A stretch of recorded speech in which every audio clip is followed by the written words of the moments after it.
Hello friends. आज हम देखेंगे डायरेक्ट इनडायरेक्ट का इंट्रोगेटिव सेंटेंस। देखिए ये मेरा 5वां वीडियो है और जो इंट्रोगेटिव है आज एक ही वीडियो में समाप्त होगा क्योंकि बहुत छोटा है। इसका छोटा सिलेबस है, बहुत छोटा सा है, तो इसको मैं एक ही वीडियो में समाप्त करूँ। देखिए देखिए क्या रूल इसका है। देखिए आपको पता है कि इंट्रोगेटिव सेंटेंस दो तरह से बनता है। देखिए मेरी बात सुनिए, मैं क्या बोल रहा हूँ। इंट्रोगेटिव सेंटेंस दो तरह से बनता है। एक बनता है हेल्पिंग वर्ब को पहले लाकर और एक बनता है क्वेश्चन वर्ड को लाके। बस दो ही रूल इसमें है। आज दो ही रूल से पूरा इंट्रोगेटिव सेंटेंस समाप्त हो जाएगा। देखिए यहाँ पर लिखा है पहला रूल कि रिपोर्टिंग वर्ब सेड को आस्क्ड या इंक्वायर्ड ऑफ में बदल देते हैं। मतलब जो सेड आएगा ना, उस सेड को हम किस में बदलेंगे, आस्क्ड में या इंक्वायर्ड ऑफ में हम बदल देंगे। अब दूसरा इसका रूल क्या है, ध्यान दीजिए आप लोग, ध्यान दीजिए कि डेड के स्थान पर इफ या वेदर का प्रयोग करेंगे। हम पहले कामा को हटाते थे, हम डेड लगा देते थे, लेकिन अब कामा के स्थान पर डेड नहीं लगेगा, अब इफ या वेदर का प्रयोग करेंगे। और ध्यान दीजिए इंडिकेटिव अब इनडायरेक्ट नरेशन में प्रश्नवाचक वाक्य को साधारण वाक्य में बना देंगे। मतलब उसको असर्टिव सेंटेंस बना देना है। मतलब कहने का मतलब ये है कि डायरेक्ट में क्वेश्चन वर्ड रहेगा, लेकिन इनडायरेक्ट बनाते समय उसको हमें क्या करना है, एकदम साधारण बना देना है, असर्टिव सेंटेंस बना देना है बिल्कुल। और यही इसका रूल, ध्यान दीजिए आप लोग कि बस दो ही रूल इस सेंटेंस में सिर्फ दो ही रूल है। बस दो रूल पे पूरा इंट्रोगेटिव सेंटेंस ही पूरा समाप्त है। सबसे बड़ा जो है असर्टिव सेंटेंस होता है, बाकी इंट्रोगेटिव सेंटेंस बहुत छोटा ही है। देखिए सिर्फ दो रूल पूरा समाप्त हो जाएगा। बस इसमें यही ध्यान देना है कि सेड को क्या करना है, आस्क्ड में या इंक्वायर्ड ऑफ में बदल देना है, और जहाँ पर डेड लगाती है वहाँ पर इफ या वेदर प्रयोग करना है, और जो सेंटेंस आएगा उसको साधारण बना देना है, मतलब असर्टिव सेंटेंस बना देना है। बस और कुछ इसमें करना ही नहीं है। अब देखिए जैसे यहाँ पर देखिए एग्जाम्पल, देखिए आप लोग अब तुरंत समझ जाएंगे, एग्जाम्पल से समझ जाएंगे तुरंत। मैं बता रहा हूँ, देखिए ध्यान दीजिए आप लोग। देखिए लिखा है कि I said to him are you going. देखिए आर यू आ गया ना, देखिए हेल्पिंग वर्ब है ना। आपको पता है कि प्रश्नवाचक वाक्य दो तरह से बनता है, एक तो हेल्पिंग वर्ब पहले लाकर और एक क्वेश्चन वर्ड लाकर बनता है। बस दो ही बनता है और वही दोनों इसमें है। ध्यान दीजिए, तो देखिए मैं बताया था कि आस्क्ड आ गया ना सेड, तो सेड को किस में बदलना है, आस्क्ड में। सेड को किस में बदलना, आस्क्ड में हो गया। टू हिम आ गया। अब देखिए यहाँ पर है ना, यहाँ पे हम डेड लगाते हैं इसके बदले, यहाँ पे क्या करना, अब इफ या वेदर का प्रयोग करना है, ये आ गया। अब देखिए ये इंट्रोगेटिव सेंटेंस है ना, तो क्या करना है, इसको हमें साधारण बना देना है। लेकिन कैसे बनेगा, रूल ये मुझे जानना चाहिए थे क्या है। ध्यान दीजिए, ये आर है ना, आर को मत ध्यान दीजिए, पहले यू लड़ाइए। देखो यू क्या है, सेकेंड पर्सन है।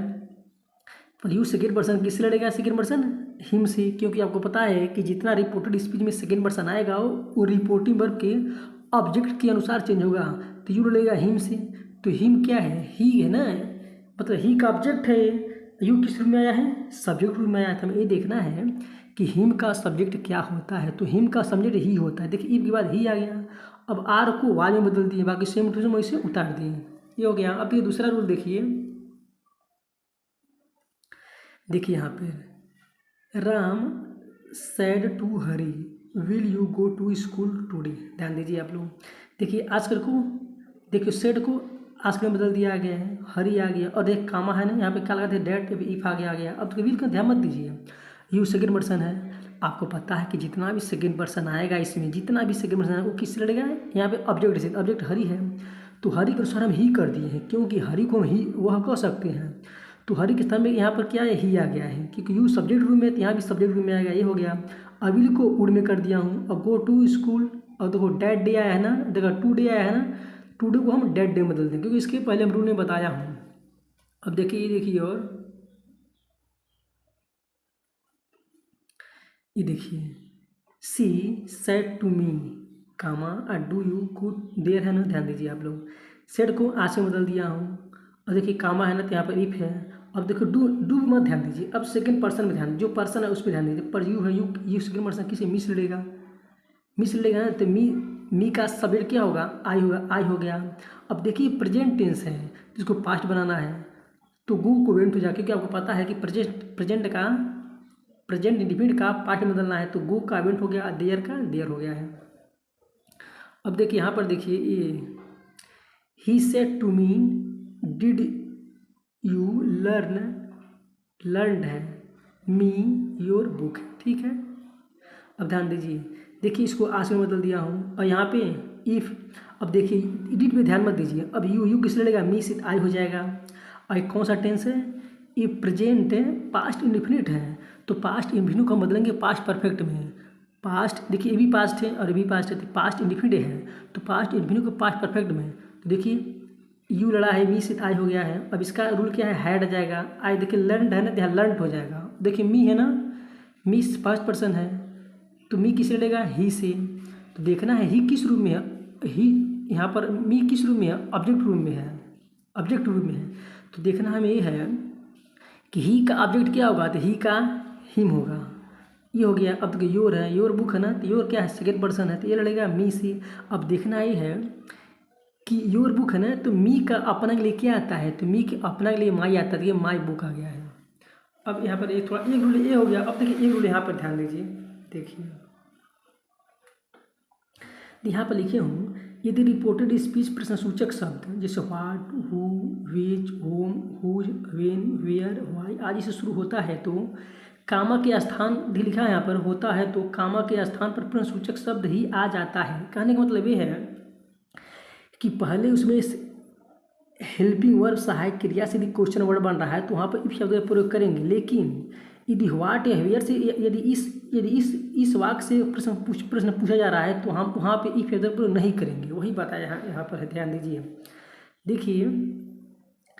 देखिए ही आ गया, इसको देखो आज में बदल दिया टू मी। अब जब कामा यहाँ पे है हम क्या लगाते थे, इसकी पहले हम इफ या वेदर पर लगाते थे, कब, जब यहाँ पर हेल्पिंग वर्ब रहता था तब। लेकिन अब यहाँ पे हेल्पिंग वर्ब नहीं है, अब क्या है, वेयर है, मतलब क्वेश्चन वर्ड है।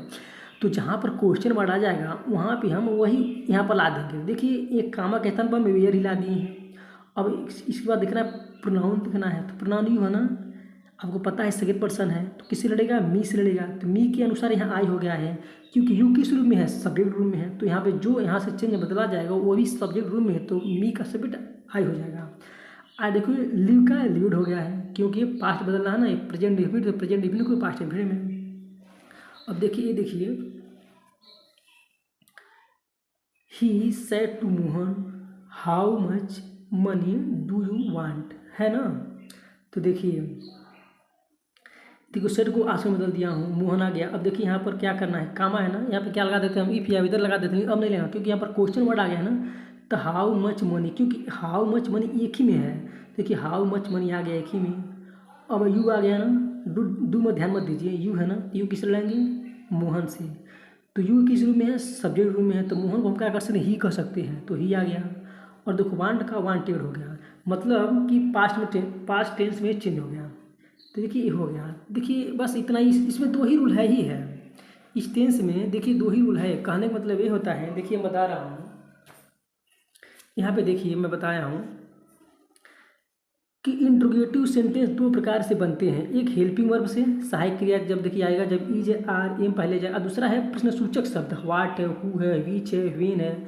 मतलब कि ये दो, देखिए पहला रूप दूसरा रूप, मतलब दो प्रकार से प्रश्नसूचक शब्द बनता है। तो यही जो इंट्रोगेटिव सेंटेंस हम पढ़ाए हैं यही दो प्रकार का है, ठीक है ना। इसी पहला रूल है, दूसरा रूल इधर बताया है।